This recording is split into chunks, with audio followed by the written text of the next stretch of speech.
till now we have looked at the one dimensional problem where we have solved for a bar.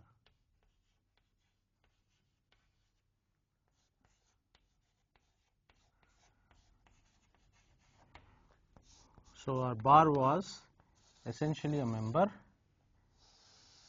a thin member subjected to an axial force, end axial force, or a distributed axial force, or even a point load. So when we looked at the response of this bar, we came up with a second order differential equation.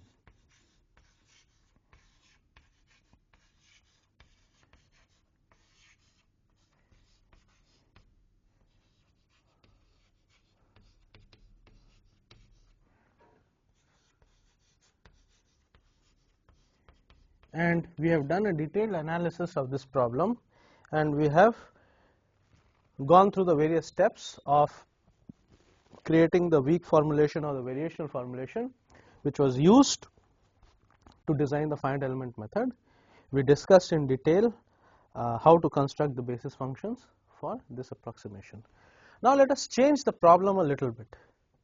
So what we are now going to do is look at a one dimensional problem but of a different type. So we have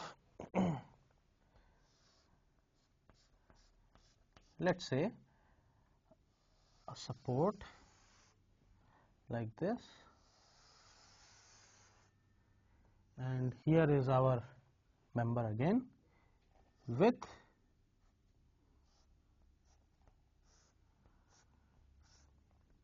an axis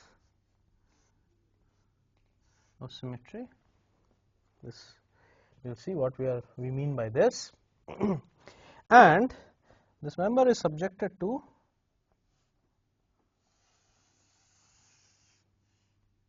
some distributed transverse load.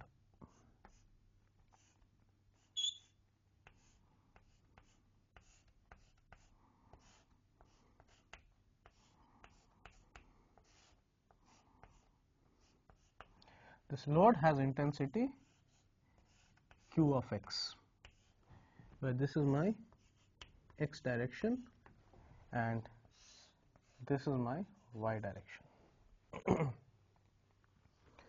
Okay, the material has Young's modulus E and Poisson ratio nu.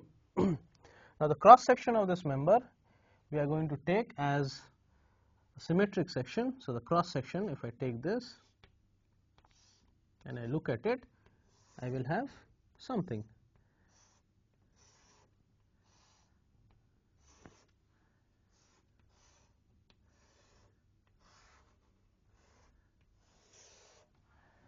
Okay, such that we have this, the y axis going along the line of symmetry of the cross section here, and our z axis is like this, and this is called the neutral axis.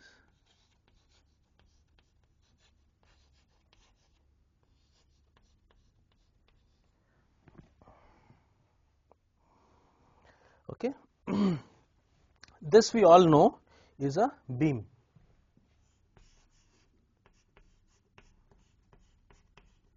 And what we are going to do is look at the Euler-Bernoulli beam theory.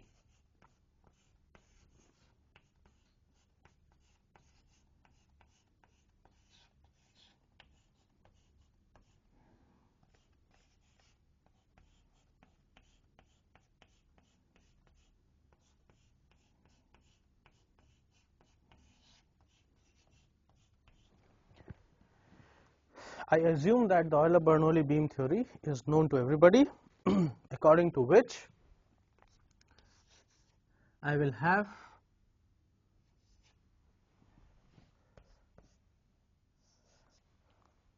the displacements u naught in the direction of x and u naught and u and v in the direction of y. Okay. So here we have taken the cross section to be symmetric. This is a representative symmetric cross section and this is a member. Now by the Euler-Bernoulli beam theory, if I solve this problem, I will get certain differential equation. So what is the assumption with the Euler-Bernoulli beam theory? That my u, the axial displacement as a function of x and y, okay, is equal to u naught as a function of x minus y dv dx. dv dx. V as a function of x and y is equal to, it's only a function of x, and w as a function of x and y, that is displacement in the z direction, is 0. This is based on the assumption that plane sections remain plane and perpendicular, and the lines perpendicular to the neutral axis remain perpendicular even after the deformation. Okay, I will. Okay, so let's now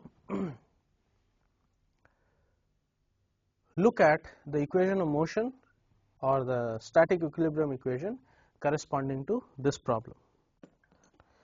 Okay, so let me again draw my beam here. This is my beam, this is the neutral axis of the beam, okay, which is what we call the x axis here.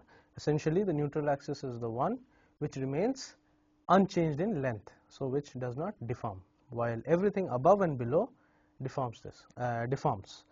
So now given this, if I want to write the equation of equilibrium for the bending of the beam using the Euler-Bernoulli beam theory, subjected to, for the beam subjected to some distributed load, okay, the equation of equilibrium is given by d2 dx squared of ei d2v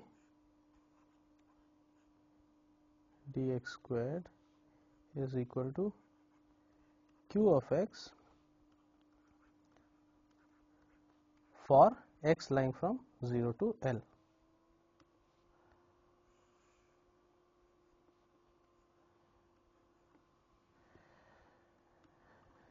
Okay. So now, as we had done earlier, let's look at the weighted residual formulation. So we'll take this expression, multiply it with a weight function w,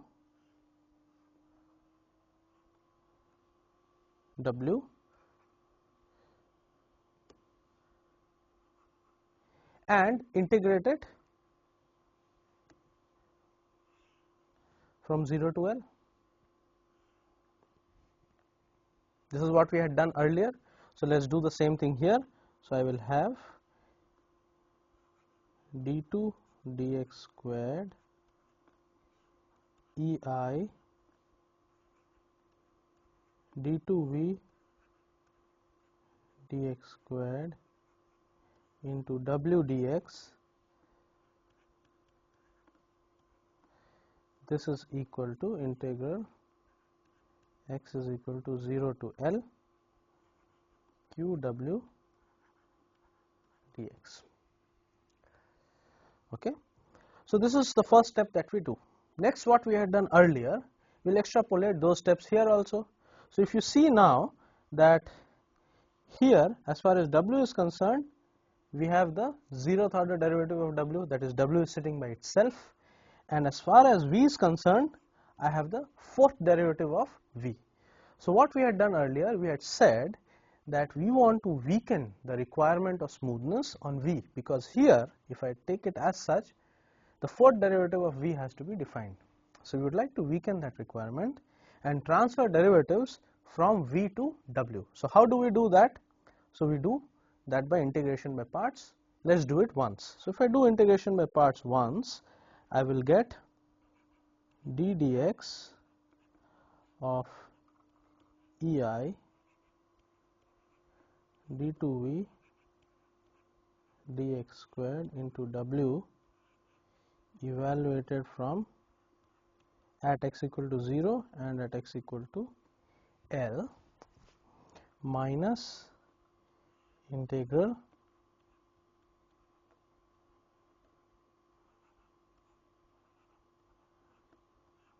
into ei d2v dx squared into dw dx dx, and the right hand side remains the same. So I am simply writing this part after integration by parts. Okay. So I get one boundary term out and I have a part which is remaining in the integral as an integral over the length. If I look at this part, okay, if I see here, yes, I have transferred one derivative to w, but here I still have a requirement of the third derivative of v to exist. Now that is again lopsided. I would like to transfer now again a derivative from the v to the w. So if I want to do that, we will see why we want to do that. If I want to transfer this derivative, I will have to do integration by parts once again. So if I do integration by parts once again, the second integration by parts, after the second integration by parts, I will get the following: d dx of ei d2v dx squared whole thing into w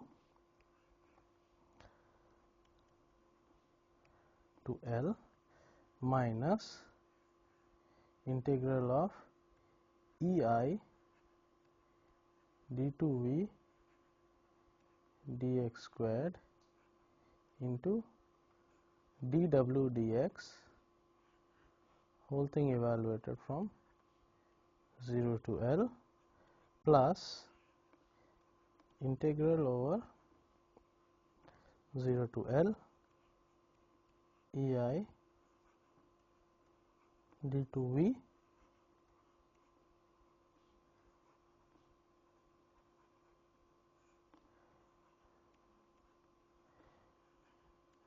this expression is equal to integral x is equal to 0 to L qw dx. So after doing an integration by parts twice, what do I have? If I look at this expression, here I have the second derivative of v and the second derivative of w together in the expression. Now if I say that, okay, why not do an integration by parts once again, then what am I doing? I am transferring another derivative from v to w, so I will have a third derivative of w and the first derivative of v, which is not useful to us because then I am raising the smoothness requirement on w while lowering the smoothness requirement on v. We would like to have the smoothness requirements on both v and w of the same type, because here we are using a Galerkin approximation, that is w and v have the same representation. So we really do not want, as it is not because of the Galerkin, but by as our construction, we do not want to make the smoothness requirement lopsided. Okay. So we will keep, so what we see here is that if here it is a fourth order differential equation that we have taken, we have done integration by parts twice. So if it is in general, if it is a 2mth order differential equation, then I will do an integration by parts m times to get dmv dx to the power of m, dmw dx to the power of m in the representation. Okay, this is the standard rule that you should follow. Now here, by doing this integration by parts twice, now I have ei d2v dx squared d2w dx squared plus these boundary terms is equal to the work done by the distributed external force. Now all of you must know that I is the moment of inertia about the z axis and ei is nothing but your flexural rigidity.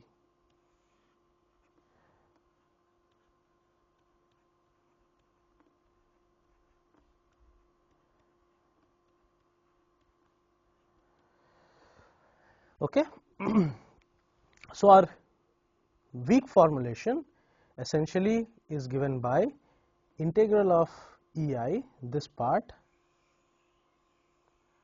d2v dx squared d2w dx squared dx is equal to integral of qw dx minus this part minus ddx of ei d2v dx squared into w evaluated at x equal to 0 and L plus this part which is ei d2v dx squared into dw dx evaluated at x equal to 0 and L. Now we know that this quantity, if I go by our equilibrium analysis on a small piece at a position x of size delta x.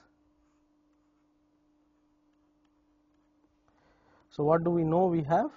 Here we will have the shear force V of x, here we have the bending moment M of x, here we will have the shear force at V or x plus delta x, bending moment M at x plus delta x, and the resultant of the resultant force due to the distributed intensity is qx delta x. Actually what we derived came out of this, the equilibrium equation, and if I go back you see that here in our equilibrium equation the u naught does not play a role because u naught corresponds to an axial stretching, and in this case in the beam analysis the way we are doing it, the stretching and the bending modes get decoupled. So I will have the bending equation purely in terms of V and the stretching equation only in terms of u naught. So I don't have to consider the stretching equation here. Okay, and since there are no loads in the axial direction, I would expect I will get my stretching mode as the 0 displacement. So we are ignoring that part here. Okay, so let's come back to our problem here as far as the weak formulation is concerned. So if I write the weak formulation now, I will get for this one integral x is equal to 0 to L ei v double prime w double prime dx is equal to integral x is equal to 0 to L qw dx, now plus we had said minus of ddx of ei d2w d2v dx squared. Now that minus of ddx of ei d2v dx squared is equal to the shear force V, because if I go by what we have done here, M is equal to ei d2v dx squared and shear force V is equal to minus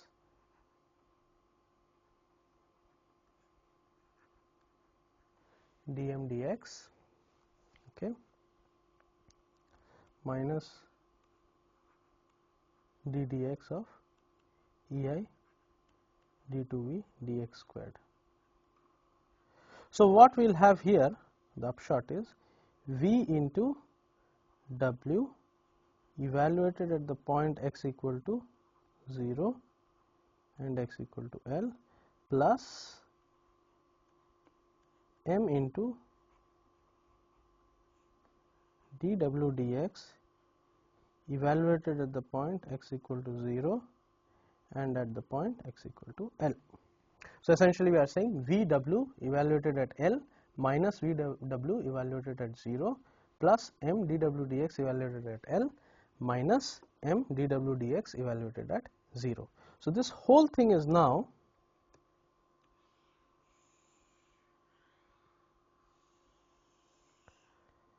my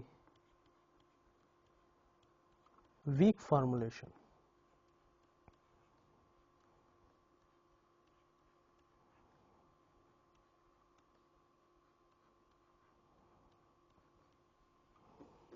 Okay.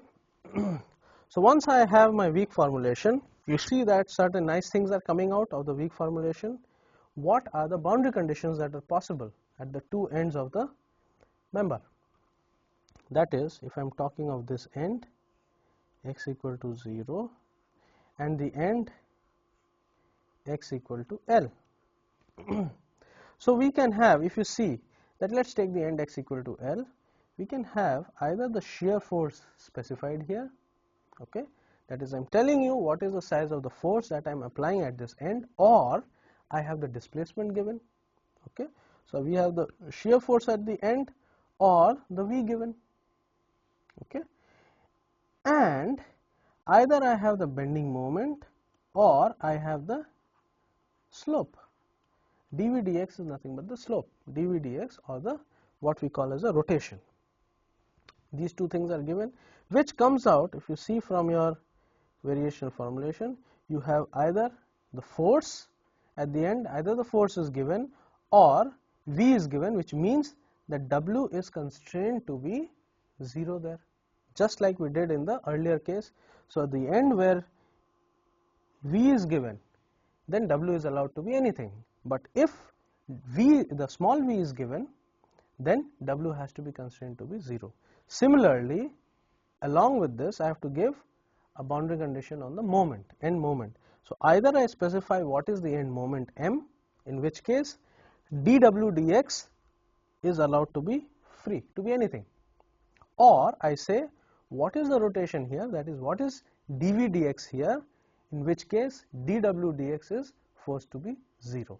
So you see, we have, through this we have naturally brought out what are the applicable boundary conditions for our problem of interest.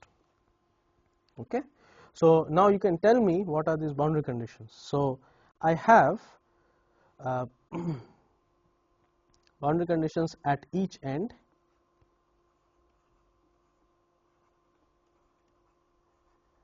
of the following type: that force V, which is shear force V, or displacement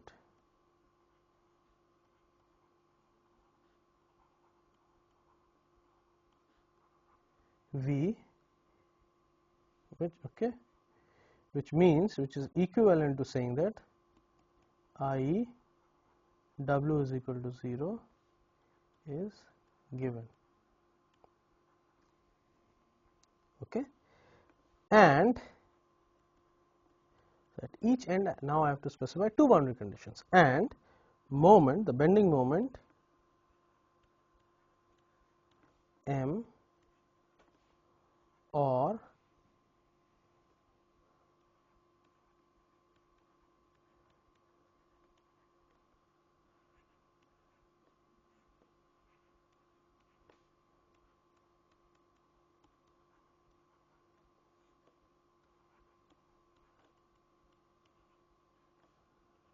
is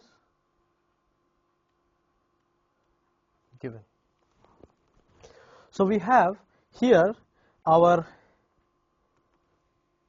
Neumann boundary conditions are given in terms of a specification of the shear force and or the bending moment m.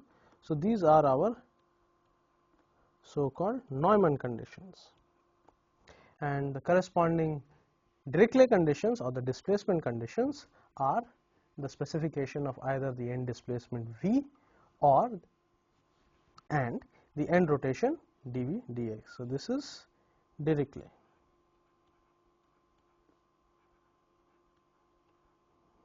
Okay.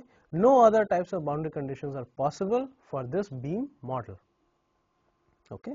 So you see that as far as our shear force and the bending moment are concerned, they naturally occur in a variational in the weak formulation. So they are called natural boundary conditions or the Neumann, and this condition of V or dV dx being specified has to be enforced through a constraint on the W. So they are said to be essential boundary conditions, that is, they have to be enforced. Okay. Now let's go back to our weak formulation that we have here.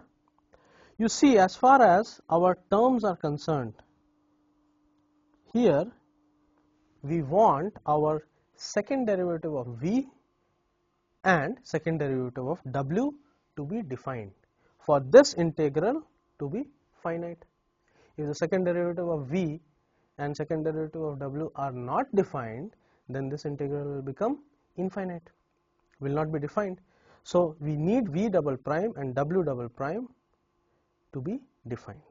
So this is our so called minimum smoothness requirement on the V's and W's.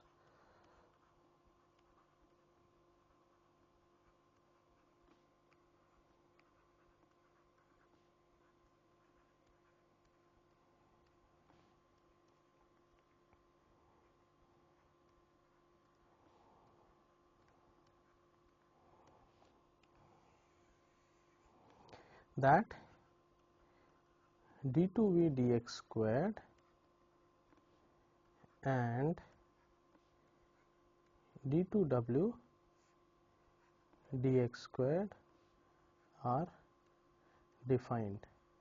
Remember that using the language that we had used earlier for the bar problem, v is our so called trial function. V is the trial function and W is our so called test function. So for both the trial function and the test function, we want the second derivatives to be defined. So what does that mean? That if I have, this is my domain,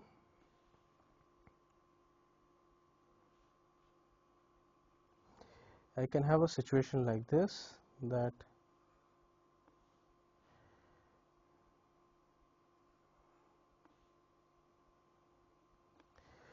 the second derivative of these functions can have, so if I plot this d2v dx squared as a function of x, second derivatives can have jumps at points x0 and x1. At some finite number of points, they can have jumps.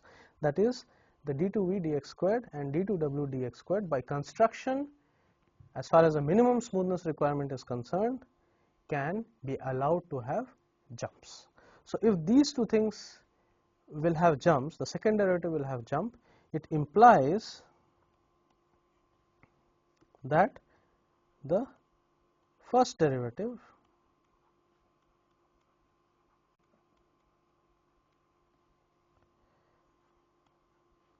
dv dx is continuous.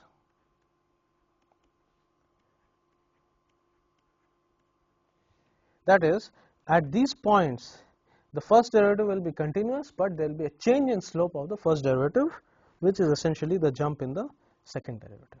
So if the first derivative of this function v as well as w is continuous, obviously the function v and w itself is also continuous. In fact, they are continuously differentiable.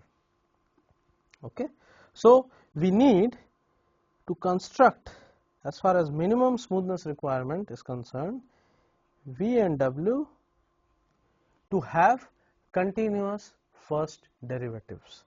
When we require our functions to have continuous first derivatives, they are said to be C1 functions.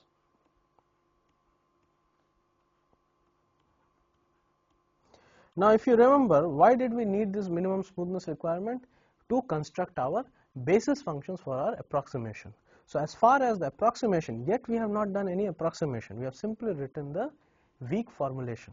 So as far as our approximation is concerned, for that the basis functions that we are going to construct for v and for w have to be C1 functions, that is, They have to ensure that their first derivative is continuous.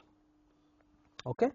So now the question is, again we should always ask this question, can we ever have a situation where the minimum smoothness requirement is indeed required or necessary? Let's take an example.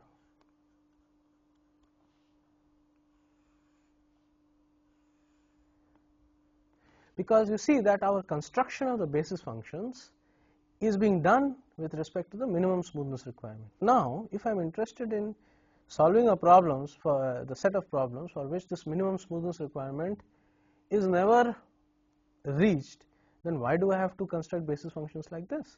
So let's see the situation. Is it a practical situation? Now let us take a problem where at this point, at some point x naught in the domain, I am applying a bending moment m naught. So I am applying a point moment, a concentrated moment at the point x naught. Due to this point moment, there is a jump in the bending moment from this side to this side. That is, if I take this block out, x naught, this is, I will say x naught minus, x naught plus. Here I have applied m naught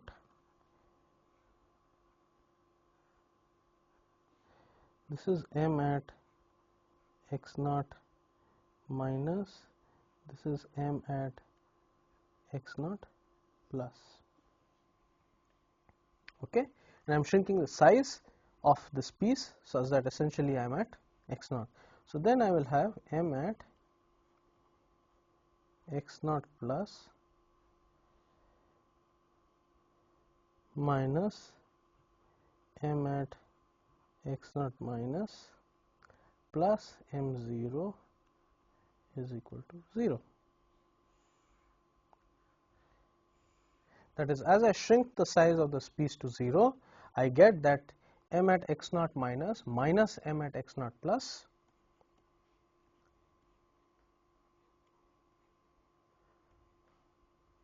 minus m at x naught plus is equal to m0.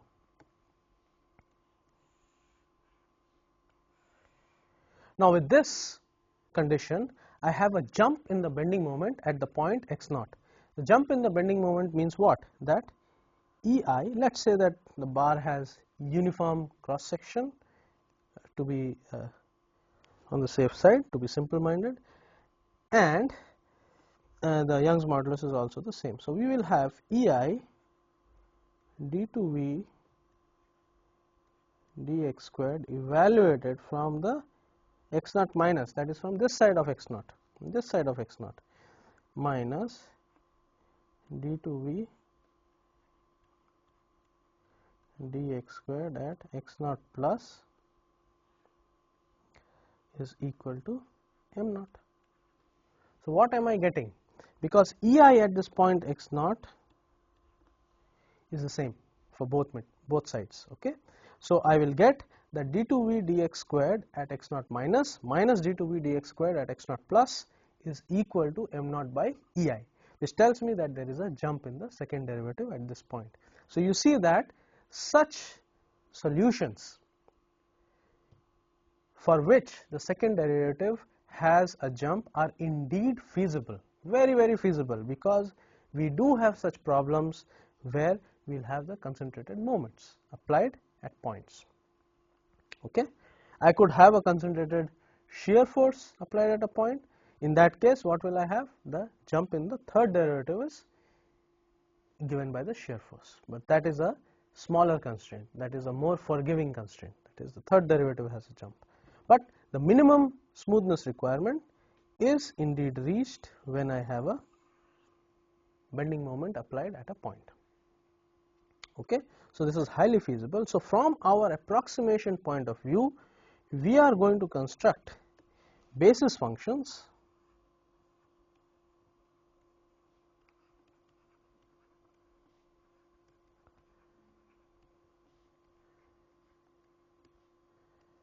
phi I of x which satisfy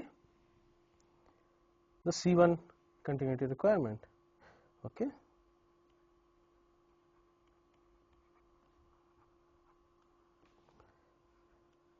Remember, when we are talking of basis functions, we mean a global definition of these functions. But again, from the philosophy of the finite element computations that we have taken, this phi I of x have to have local support. What properties they should have? They should have local support, they should be complete, that is again the appropriate order polynomials can be exactly represented, and they should be linearly independent.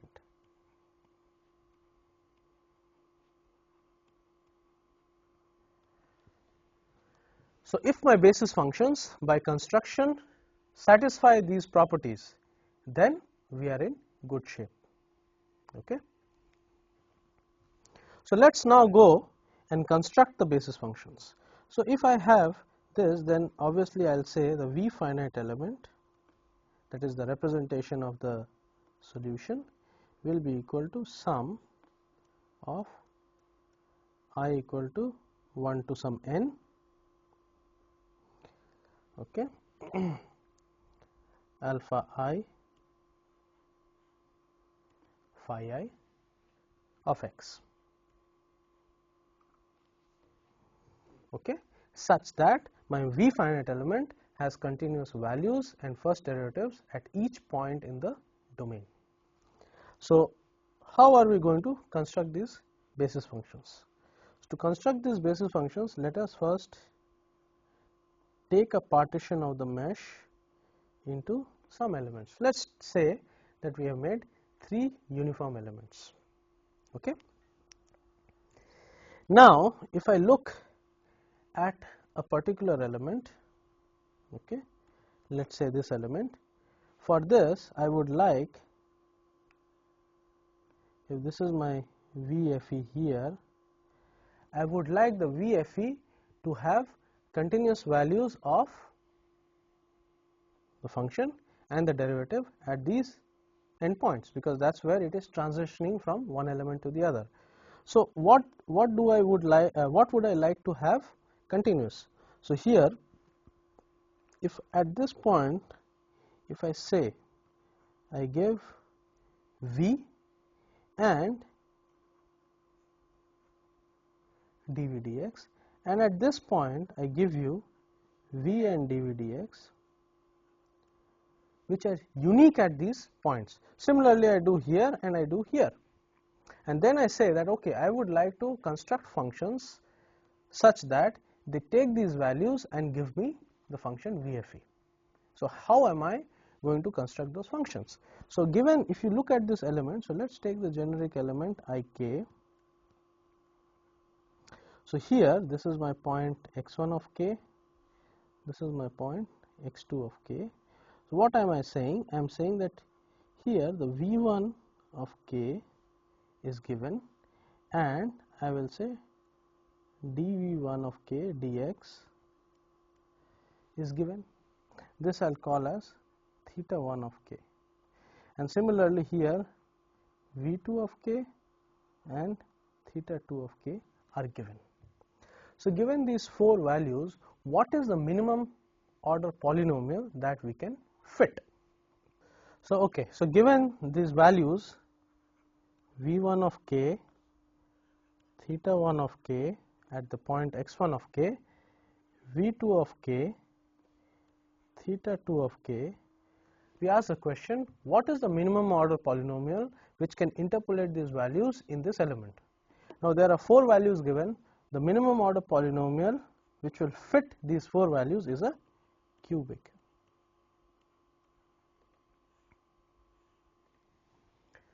So, the finite element solution, what we are going to do is VFE in the element ik as a function of x would be represented as a cubic, as some alpha plus beta x, I will put it as x minus x1 of k plus gamma x minus x1 of k whole squared plus delta x minus x1 of k whole cubed. So this is my cubic. I have deliberately written it in terms of x minus x1 of k to basically make life convenient for me. Otherwise, this is still a cubic. It does not matter whether I write it in terms of x minus x1 of k or in terms of x. Only the coefficients will have different meanings. Okay. So if I take this cubic, my idea is to now define a cubic in terms of these four specified values, because I would like to define these functions piecewise, ensuring continuity of the value of the function as well as its derivative at the inter-element interface. Okay. So if I go ahead and put that VFE in the element k at the point x1 of k is equal to what we have given, it's V1 of k, which is equal to, from our expression, which is a cubic, which is equal to alpha. Okay. Next I say dVFE dx from the element x1 ik, I am not going to write that over and over again, at the point x1 of k is equal to theta 1 of k. And this, if I look at what we have done, if I take the derivative of this, it will become beta plus 2 gamma into x minus x1 of k plus 3 delta into x minus x1 of k whole squared, and at the point x1 of k we are left with beta. So this will be equal to beta. Okay. Similarly, I go to the other end, VFE at the point x2 of k is equal to V2 of k, this is equal to alpha plus beta. Now x2 of k minus x1 of k is equal to h of k, right. So this is h of k plus gamma x2 minus x1 of k whole squared, which is h of k whole squared gamma plus delta into h of k whole cubed. Okay. So here if I put x2 of k minus x1 of k is the size of the element hk. Okay. So from this expression, that's what I am going to get. Similarly, I will put dVFE dx at the point x2 of k is equal to theta 2 of k, this is equal to beta plus 2 gamma hk plus 3 delta hk squared. So you see that now the alpha and beta are easily obtained, they are nothing but V1 of k, theta 1 of k. Now in terms of V2 of k and theta 2 of k and the V1 of k and theta 1 of k, I can obtain my gamma and delta. So once I have obtained these coefficients of the cubic in terms of these four given quantities, then now I can write my cubic expression in terms of V1 of k into something plus V2 of k into something plus theta 1 of k into something plus theta 2 of k into something. That gives me how many functions? In a cubic, for example, for a cubic, how many independent basis functions will we have? As we had done for the linear, we had 2, for the quadratic we had 3. Again, this is a cubic, so we'll have 4 independent functions.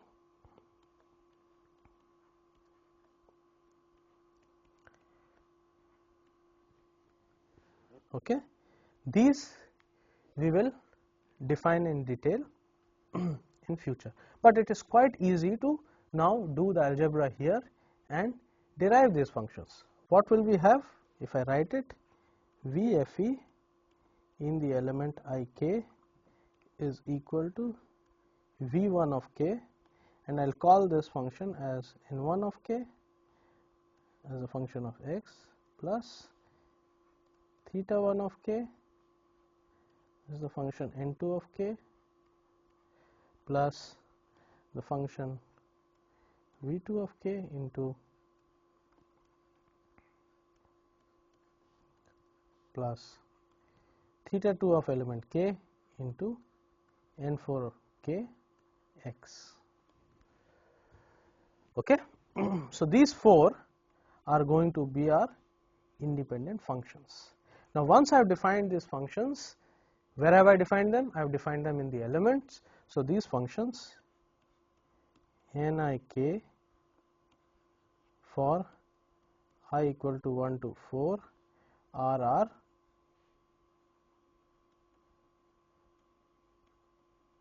shape functions. So now by piecing together our shape functions, we can construct our global basis functions. Okay. So in the next lecture, we are going to define these shape functions that we have constructed at the element level. We will give the expressions for those in the physical element as well as in the master element, because here also we will do the same thing that we did for the second order differential equation, that we will take our physical domain to the master domain, physical element to the master element. We will convert all our expressions, all our integrals from integrals over the physical element to integrals over the master element, because ultimately we will have to do the numerical integration. Okay. So from that point of view, we are going to do that conversion, define the shape functions in the master element, and see there is a curious change from what we had done earlier. Okay. And we are after that going to say, well, how to do the integration. The points will remain the same. Essentially, what is the order of integration rule that I have to take, okay, and so on. And we will look at some basic properties of the solution using these functions. Now, if you see your Niks, these are cubic functions, they are given a name. These are called Hermite cubic polynomials.